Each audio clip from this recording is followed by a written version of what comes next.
Let's end this chapter with an exercise. Let's modify the Hello World program and utilize some of the information we've learned about working with variables. So open a DOS prompt, navigate to your Java subdirectory, and let's open a new Java program. We'll call it Chapter 4 EX for Chapter 4 Exercises.java. That will also be the name of our class. So we're going to write public class Chapter 4 EX, open brace, indent, public static void main, string, open close bracket args. Alternatively, you could have also opened your template file. I chose to show you one more time how to start a new program from scratch. I'll start using the template files in the next chapter. So, just as a refresher, to write hello world, we write system.out.println hello, comma, world, semicolon. Let's compile and run that program. So click File, Save. Navigate back to your DOS prompt. Type javac chapter 4 ex.java. Wait while it compiles. Then type Java chapter 4 ex. And we should see hello world. So now let's go back to the program. What I'd like to do first is modify who we say hello to rather than world. So what I want to do is I want to create a variable.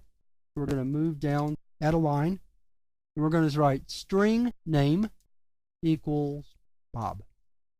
Then we want to get rid of world out of our string, so we're going to backspace over that, put a double quote following a space after the comma, then type a plus sign, and then type name.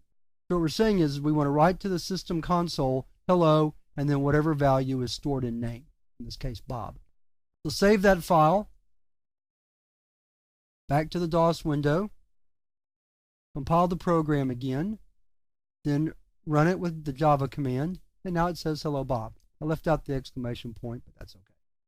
Maybe we aren't all that excited to say hello to Bob. Go back to our program, and let's say we want to try another name. So we're going to write an assignment statement, and this time we'll say hello to Mary, and this time we will. We're happy to see Mary, so we'll put an exclamation point, but we don't want to put it in the name, because Mary, unless she's a really, really enthusiastic person, her name is not spelled Mary exclamation point. So we want the exclamation point to come outside of the string that stores name. What I'm going to do is I'm going to copy this command, put it back in here, and then what we'll do is we'll add another plus sign and put the exclamation point outside, like so, inside its own string. Click File, Save, go back to your DOS window, compile again, run again. Now we have hello Bob and hello Mary. Now maybe we want to modify the actual greeting. Maybe we're not always saying hello. Sometimes we need to say goodbye. So let's create a variable for that. Let's go back to put it at the top, string greeting. We'll start it out with hello. Let's take the comma out of that again.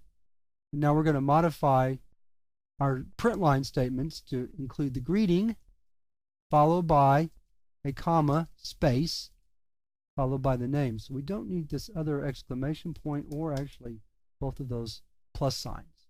Do the same thing down below. And let's compile and run that and see.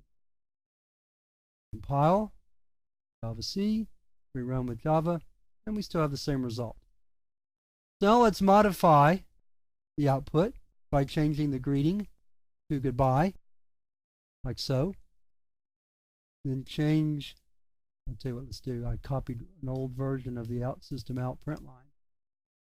Get the more recent version of that right here.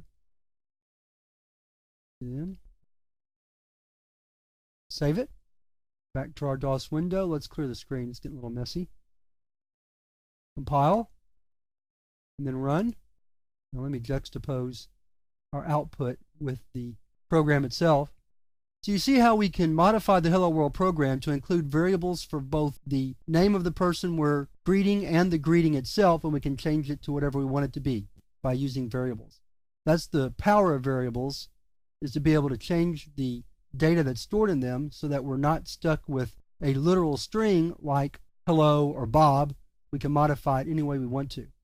In a future chapter, I'll show you how to prompt the user to enter this data so that the program doesn't have to store it initially. We can have the user enter it as the program runs.